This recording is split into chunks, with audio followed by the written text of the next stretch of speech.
Държа в ръцете си екземпляр от книгата Доктор Никола Чилов "Личност и дело", издадена по повод неговата смърт през 1936 година, когато той загива в автомобилна катастрофа с оперната певица Христина Морфова.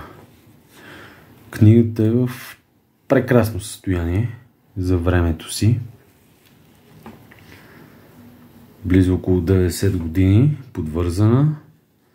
Това е корицата. Така.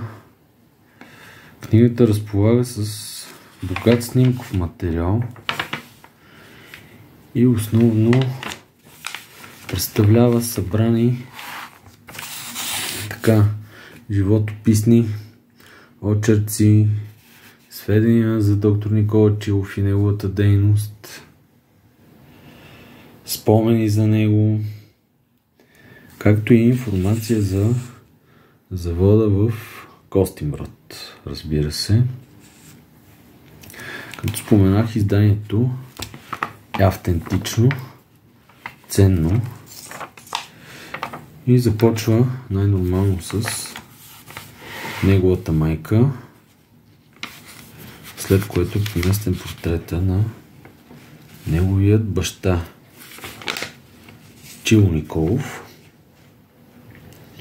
Участвал между другото в Преображенското въстание, дец на Вътрешната македоно-одринска революционна организация.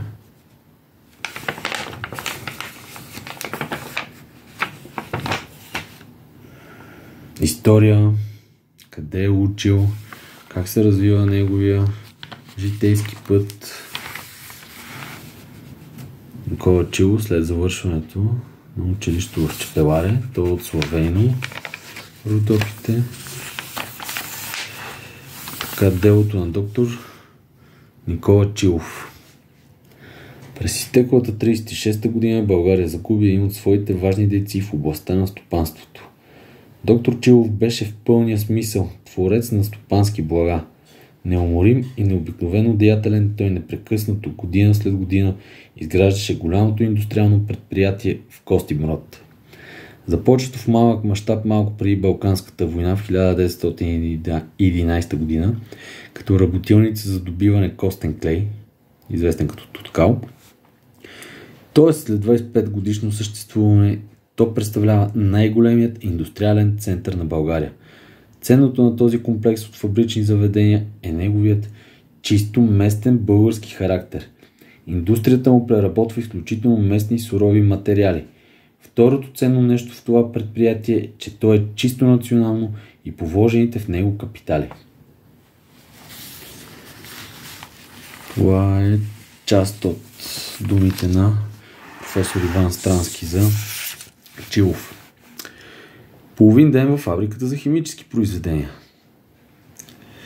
От Софийската гара до гара Костинброд с влака е 20 минути и една разходка. Посочва се кой е управител на тази фабрика: инженер Александър Бошков, смел и енергичен българин. Историята на фабриката.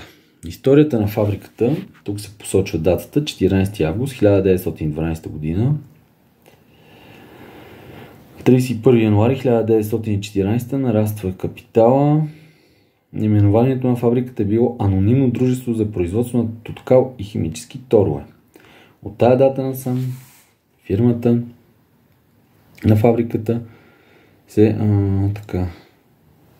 се назовава Заводи Никола Чилов. Ето, казва се, че възходът е неспирен и само ще обърна. Организация на фабриката.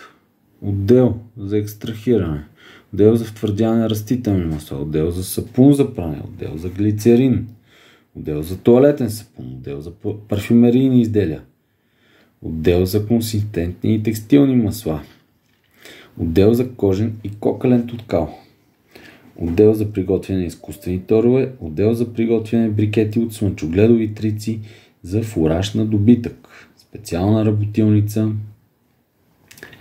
Фабриката има своя специална централа на енергия и пара, обслужвана от два модерни парни котли от общо 460 квадратни метра, нагревна повърхност с 36 атмосферно налягане и две генераторни турбини с обща стойност 900 конски сили. Тази централа обслужва с енергия 118 електромотора и пара за цялата фабрика.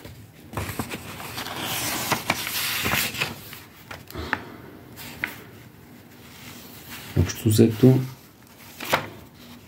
спомени за доктор Никола Чилов, съхранени в тази книжка отблизо преди 90 години.